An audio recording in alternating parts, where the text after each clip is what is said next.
सुबह का समय था। राजा विक्रम घोड़े पर सवार होकर शिकार के लिए जंगल में प्रवेश करता है। मंत्री सोमदेव पीछे पीछे चल रहे हैं। अचानक राजा को एक चमकती झील दिखती है। झील में एक सुंदर स्त्री जल क्रीड़ा कर रही होती है। जैसे ही वह राजा को देखती है, चौंक जाती है और झील में विलीन हो जाती है। राजा चकित होकर देखता है। राजा विक्रम, यह कौन थी? इतनी अनुपम सुंदरता किसी साधारण स्त्री की नहीं हो सकती। मंत्री सोमदेव, महाराज, यह स्थान रहस्यमयी प्रतीत होता है। हमें सावधान रहना चाहिए। तभी एक वृद्ध आर्ष प्रकट होते हैं। आर्षि वरदाचार्य, राजन, यह झील नागलोक का प्रवेश द्वार है। यह कोई साधारण स्त्री नहीं, नागराज वासुकी की पुत्री नंदिनी है। राजा विक्रम आचार्य से और विधि ने तय किया है कि वह तुम्हारी पत्नी बनेगी। लेकिन यह मार्ग सरल नहीं होगा। नागराज वासुकी को मनाना कठिन नहीं होगा।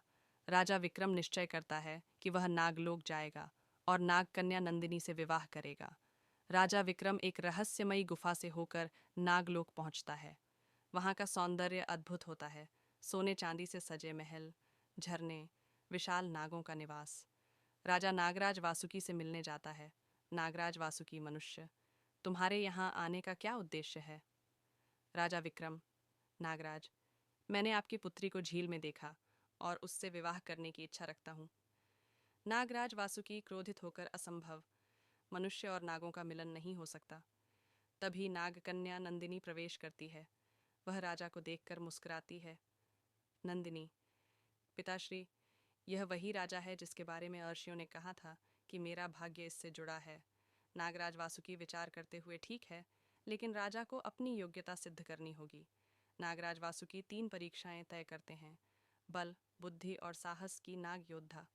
यदि तुम मुझसे जीत गए तो ही नागराज तुम्हारी परीक्षा में तुम्हें सफल मानेंगे। युद्ध शुरू होता है।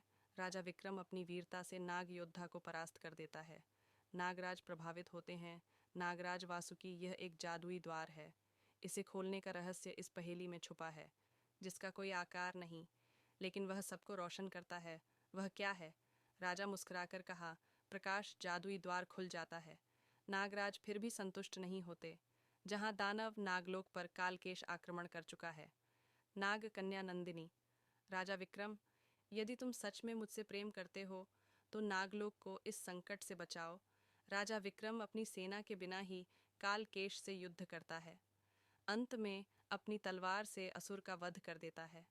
नागलोक सुरक्षित हो जाता है। नागराज वासुकी, राजा विक्रम, तुमने अपनी योग्यता सिद्ध की। मैं अपनी पुत्री नंदिनी का हाथ तुम्हें सौंपता हूँ। राजा विक्रम और नागकन्या नंदिनी का भव्य विवाह होता है। नागलोक और पृथ्वीलोक के लोग आनंद मनाते हैं। आर्षि वरदाचार्य, इस विवाह से दोनों लोकों के बीच प्रेम और शांति स्थापित होगी। और राजा विक्रम नागकन्या नंदिनी को अपनी राजधानी ले जाते हैं, जहां दोनों खुशी खुशी राज करते हैं। कहानी अच्छी लगी हो तो चैनल को लाइक, सब्सक्राइब और कमेंट करें।